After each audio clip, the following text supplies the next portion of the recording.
Sektor pertanian memiliki peranan strategis dalam pembangunan nasional. Peranan tersebut diantaranya adalah sebagai andalan mata pencaharian mayoritas penduduk Indonesia, penyumbang produk domestik bruto atau PDB nasional, bahan baku industri, penyedia bahan pangan dan gizi, serta sebagai pendorong sektor-sektor ekonomi real lainnya. Di lapangan, sektor pertanian memiliki dimensi yang sangat luas. Berdasarkan dimensi pelaku usaha, sektor ini dibagi ke dalam usaha pertanian yang dijalankan oleh petani kecil atau pertanian rakyat, dan usaha pertanian yang dijalankan perusahaan besar maupun menengah. Kalau kendala di lapangan itu ya untuk mengolah lahan ya sebenarnya masalah biaya.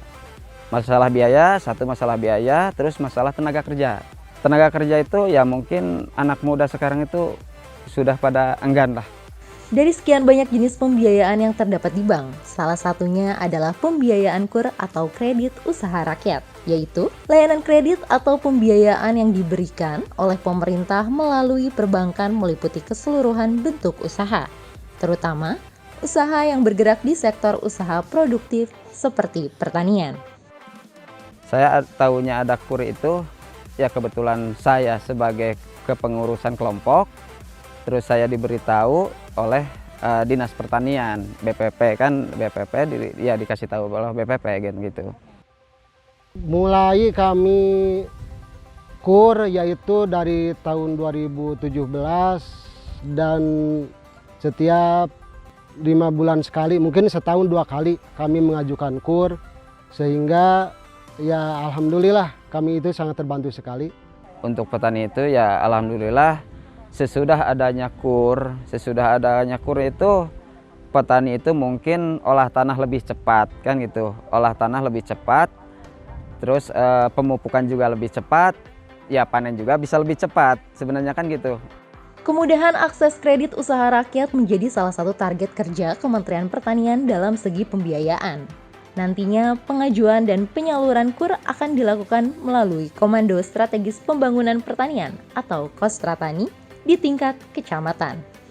Memang saat ini kredit usaha rakyat merupakan satu program utama di Kementerian Pertanian, dan inilah kebetulan sektor pertanian merupakan sektor produktif, dan disinilah Pak Menteri Pertanian diamanahkan oleh Pak Jokowi untuk lebih fokus mengenai pembiayaan pertanian ini.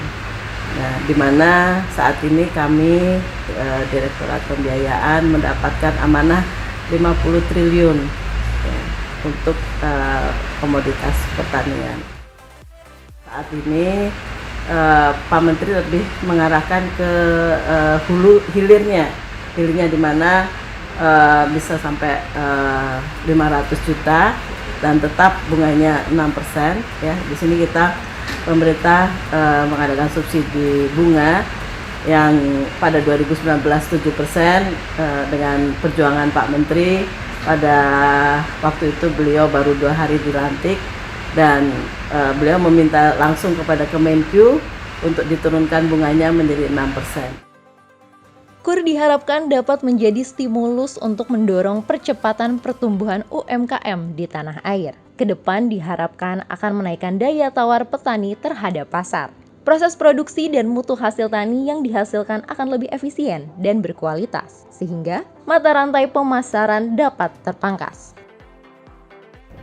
KUR ini sangat diperlukan oleh para petani kita dalam melakukan usaha budidayanya dan usaha pasca panennya. KUR ini kita harapkan dapat dimanfaatkan semaksimal mungkin oleh para petani kita. Jadi saya harapkan program KUR ini betul-betul dapat dimanfaatkan, karena Kementerian Pertanian mendapat alokasi dana KUR sebesar 50 triliun rupiah. Yang semuanya dapat dimanfaatkan oleh para petani kita, baik untuk usaha budidaya maupun usaha pasca panen.